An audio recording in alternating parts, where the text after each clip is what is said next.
Next topic हमारा क्या आ गया, ऑब्जेक्ट। देखिए पहले सब्जेक्ट था हिंदी में, तो सब्जेक्ट हम लोग इंग्लिश में क्लियर कर लिए, इंग्लिश में हिंदी दोनों में हो गया। अब आपसे कोई सब्जेक्ट पूछता है तो आप आराम से बता सकते हैं, पूछेंगे पेन किस में आएगा, तो आप सोचिए किस में आएगा। मैं बोल रहा हूँ, आप सुन रहे हैं, तो बोलने वाला कौन था, फर्स्ट पर्सन, सुनने वाला सेकेंड, जिसके बारे में बोलते हैं थर्ड पर्सन। तो आप साफ बोलेंगे सर पेन थर्ड पर्सन का सिंगुलर नंबर है क्योंकि एक ही पेन है। तो सब्जेक्ट का नॉलेज क्लियर है। उसके बाद सेकेंड स्टेप में ऑब्जेक्ट। देखिए अब क्या कहते हैं ऑब्जेक्ट, मतलब कर्म या वस्तु। वस्तु का जो इसका मीनिंग है वो बोलचाल में हो सकता है ऑब्जेक्ट, ठीक है ना, लेकिन हम ग्रामर में इसको क्या पढ़ेंगे, कर्म। ग्रामर का कुछ टर्मिनोलॉजी अलग हो जाता है, ठीक है ना। तो ग्रामर में इसको हम लोग ऑब्जेक्ट को कर्म बोलते हैं। तो कर्म है क्या, आप बोलेंगे सर कर्म मतलब तो अपना जो होता है भाग्य और कर्म, कर्म करते हैं, नहीं वो कर्म यहाँ नहीं है, ठीक है ना। सब हिंदी का भी शब्द अलग अलग हो जाता है। हिंदी में कर्म होता है जैसा कर्म करोगे वैसा फल मिलेगा, वो कर्म यहाँ नहीं है, ठीक है ना। आप सबसे कन्फ्यूज मत होइए, ग्रामर का कुछ अलग होता है। तो हिंदी में कर्म हम बोलते हैं तो इसका भी दो मीनिंग हो जाएगा। एक कर्म जो हम लोग करते हैं, कर्म का फल होता है, जो काम करते हैं जैसा कर्म करते हैं। यहाँ ऑब्जेक्ट का मतलब क्या है, परिभाषा देखिए क्या लिखा हुआ है, an object is a word which is dominated by the action of a verb. इसका हिंदी लिखा हुआ है कि क्रिया का फल जिस पर पड़े उसे ऑब्जेक्ट कहते हैं। ऑब्जेक्ट वो शब्द होता है जिस पर क्रिया का फल पड़ता है। फिर क्रिया आपको तो पता है नहीं, अभी मान लीजिए अब जानते अच्छी बात है, तो मैं क्रिया थोड़ा यहाँ बता दिया हूँ क्योंकि क्रिया हमको डिटेल में बताना है। मैं यहाँ तक बोलने का साहस करता हूँ कि अगर कोई हमको पूछेगा कि व्हाट इज इंग्लिश, तो हम बोलते हैं English is verb, only verb बोल देते हैं, और आगे आपको पता चल जाएगा कि वर्ब भी इंग्लिश है। ये भी बहुत बड़ा रोचक विषय है कि वर्ब ही इंग्लिश है, कैसे हम आपको बताएंगे आगे।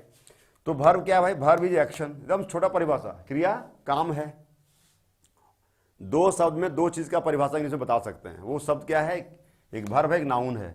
अगर कोई पूछेगा नाउन क्या है, हम आगे पढ़ाएंगे तो बोलेंगे नाउन नाम है। कोई भी नाम संज्ञा है, कोई भी काम क्रिया है। तो क्रिया क्या है, काम। काम तो जान रहे हैं, खाना पीना उठना बैठना आना जाना पाना। तो यहाँ लिखा हुआ है टू ईट खाना, टू सिंग गाना, टू डांस नाचना, टू गो जाना, टू टीच पढ़ाना, टू कम आना, टू बाय खरीदना, टू सेल बेचना, टू लर्न सीखना।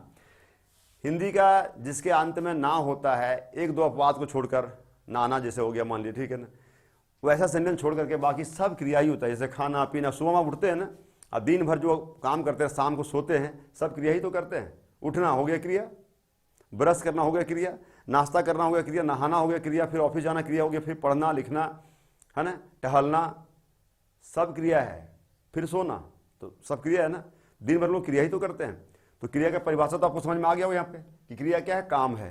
क्लियर है, आगे डिटेल में लोग बात करेंगे क्रिया कितना तरह का होता है। सो तो क्रिया काम करने वाला शब्द होता है, काम को ही क्रिया कहते हैं। अब कहता है क्रिया का फल जिस पर पड़ेगा उसको हम क्या बोलेंगे, ऑब्जेक्ट। क्लियर है, एग्जाम्पल देखिए, आई बाउट ए कार।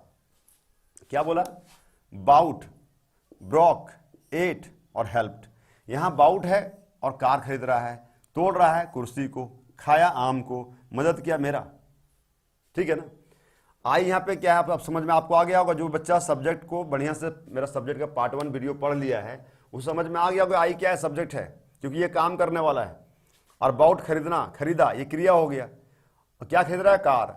तो हमने क्या बोला, क्रिया का फल जिस पर पड़े। तो बाउट खरीदने का काम किस पे हो रहा है, कार पे। कार जब हम खरीद लेते हैं तो कार में कुछ अंतर पड़ता ही नहीं पड़ता है, पड़ जाता है। आप उससे कार में तो कोई अंतर नहीं पड़ा है, हाँ कार में अंतर नहीं पड़ता है, लेकिन पेपर में अंतर पड़ जाता है। खरीदने से पहले कार किसका था, शोरूम वाला का था, खरीद लिए तो हमारा नाम से हो गया, मेरे घर में लगा हुआ कार। तो खरीदने का असर हुआ कार पे, हुआ ना, कि कार मेरा हो गया, मेरे गैरेज में है, पहले वहां था। तो खरीदना क्या है, क्रिया है कि नहीं। तो क्रिया का फल किस पे पड़ा, कार पे पड़ा। तो कार क्या हो गया, ऑब्जेक्ट। अब देखिए, he broke a chair, broke मैंने तोड़ा, क्या तोड़ दिया, कुर्सी। तोड़ने से पहले कुर्सी में हम बैठ सकते थे, लेकिन कुर्सी को तोड़ दिया, अब कुर्सी दो टुकड़ा में बट गया। तो कुर्सी दो टुकड़ा में क्यों बटा भाई, तोड़ने का ना क्रिया किया गया, तोड़ने का क्रिया किया गया, तोड़ने का काम किया गया, तब तो टूटा। तो तोड़ने का फल किस पे पड़ा है, कुर्सी पे। कुर्सी हो गया ऑब्जेक्ट, कार हो गया object. She ate a mango, उसने आम खाई। अब आम कोई खाएगा, मान लीजिए शुरू में आम गोल होता है इस तरह का, ठीक है ना, मान लीजिए जैसा भी होता है, खाने के बाद सिर्फ इसमें हड्डी बचता है, ठीक है ना। तो ये आम जो है, इसका गुठली निकल गया, आम पूरा अंदर चला गया, क्यों भाई, खाने का कारण हुआ ना। तो आम में परिवर्तन हुआ, आम का हड्डी निकल गया, क्यों हड्डी निकला, खाने का। नहीं खाता तो आम जैसा था वैसा रहता है। तो क्रिया कौन है, खाना, आम हो गया ऑब्जेक्ट। हेल्प्ड मी, उसने मेरी मदद की। मदद करने से पहले मेरी मानसिक स्थिति कैसी होगी। जो आदमी हेल्प चाहता है, परेशान रहता है, जैसे उसको मदद मिलता है खुश हो जाता है। तो हेल्प करने का असर मेरे पे होगा कि नहीं हुआ, मेरे पे अंतर हुआ, असर हुआ, हम खुश हो गए, पहले नाराज थे। तो यहां सारा देखिए, ये है बाउट, ये है ब्रोक, ये है एट, ये है, सारे क्या है, क्रियाएं हैं। और ये सब ऑब्जेक्ट है, कार है, चेयर है, मैंगो है, मी है, और ये है सब्जेक्ट। तो सब्जेक्ट, वर्ब और ऑब्जेक्ट तीनों की परिभाषा यहाँ क्लियर दिख रहा है। कर्ता हो गया काम करने वाला, क्रिया हो गया काम, और क्रिया का फल जिस पर पड़ेगा हो गया ऑब्जेक्ट। अब इससे एग्जाम्पल देखिए, यहाँ पे सब्जेक्ट है, ठीक है, आई, ऑब्जेक्ट है मी, आई मतलब मैं, मी मैंने मुझको, वी का अस, वी मैंने हम लोग, अस मैंने हम लोग को, यू है सब्जेक्ट और यू ऑब्जेक्ट भी है, ये बदलता नहीं है, जैसे वैसे रहेगा। इसके बारे में थोड़ा बताएंगे भी आपको। ही का हिम, ही मैंने वह, ही मैंने उसको, सी मैंने भी वह, हर मैंने उसको, इट का भी नहीं बदलता है, यह इसको, नेम नेम रहेगा, दे वे लोग, देम उन लोग को, और नेम्स नेम नहीं बदलेगा। ये भी नहीं बदला, ये भी नहीं बदला, ये भी नहीं बदला, और ये नहीं बदला। यू नहीं बदलता है, इट नहीं बदलता है, नेम नहीं बदलता है, नेम्स नहीं बदलता है। बदला सिर्फ कितना आपका, 1 2 3 4 5। तो इसको आपको याद कर लेना है 5 ठो, ठीक है ना। आई का मी, वी का अस, यू का यू, ही का हिम, सी का हर, इट का इट, नेम का नेम, दे का देम, नेम्स का नेम्स। ये सारे जो चार्ट हैं ये ऑब्जेक्ट के चार्ट हैं आपके, ठीक है ना। ये ऊपर के सब्जेक्ट के चार्ट हैं। अब आप एक क्वेश्चन कर सकते हैं इसमें हमसे, आप क्या क्वेश्चन कर सकते हैं कि सर यू अगर सब्जेक्ट है और नेम सब्जेक्ट है और ऑब्जेक्ट हमको कैसे पता चलेगा, ठीक है ना, कि ये सब्जेक्ट भी है और ऑब्जेक्ट भी है, तो पता कैसे चलेगा। देखिए एक मिनट में इसको जरा सा जल्दी से, अगर यू हमारा सब्जेक्ट भी है और ऑब्जेक्ट भी है, ठीक है, और कोई नाम है मान लीजिए राम, ठीक है, इसका सीधा सा फॉर्मूला है। अब लिखते हैं क्या, यू टीच मी, ये देख लीजिए, यू सबसे पहले आ रहा है सेंटेंस में, सबसे पहले क्या आता है, सब्जेक्ट आता है, ध्यान दीजिएगा। तो सबसे पहले अगर यू आएगा तो ये सब्जेक्ट है, ये वर्ब है, ये है ऑब्जेक्ट यहाँ पे। तो यू अगर पहले आएगा तो क्या कहलाएगा भाई, सब्जेक्ट। अब यहां देखिए, आई टीच यू, यू कहां आ रहा है, क्रिया का फल यू पे पड़ रहा है ना, तो क्रिया के बाद अगर ये आएगा तो ऑब्जेक्ट कहलाएगा, और क्रिया से पहले आएगा तो सब्जेक्ट। ध्यान दीजिए, यू अगर क्रिया के पहले आता है, वर्ब के पहले आता है तो सब्जेक्ट होगा, और वर्ब के बाद आएगा तो ऑब्जेक्ट होगा। ऐसे ही राम में भी हो जाएगा, अगर राम हमको पढ़ाता है, राम टीचेज मी,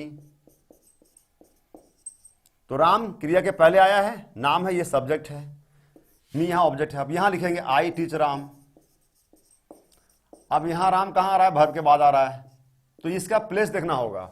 सबसे पहले प्लेस देखिए कि कोई जो बदलता नहीं है, जो सब्जेक्ट और ऑब्जेक्ट बदलता नहीं, दोनों एक ही जैसा रहता है, उसमें से 1 2 3 ये 4 चीज, ये चारों बदला नहीं, तो आपको समझ जाना ये दोनों है। तो दोनों कैसे होगा, कोई पूछेगा कि बताओ यू सब्जेक्ट भी है और ऑब्जेक्ट भी है, हाँ सही है, तो कैसे भाई, तो बोलना होगा कि जब ये शुरू सेंटेंस में आएगा, वर्ब के पहले आएगा तब ये कहलाएगा सब्जेक्ट, और वर्ब के बाद में आएगा तब कहलाएगा ऑब्जेक्ट।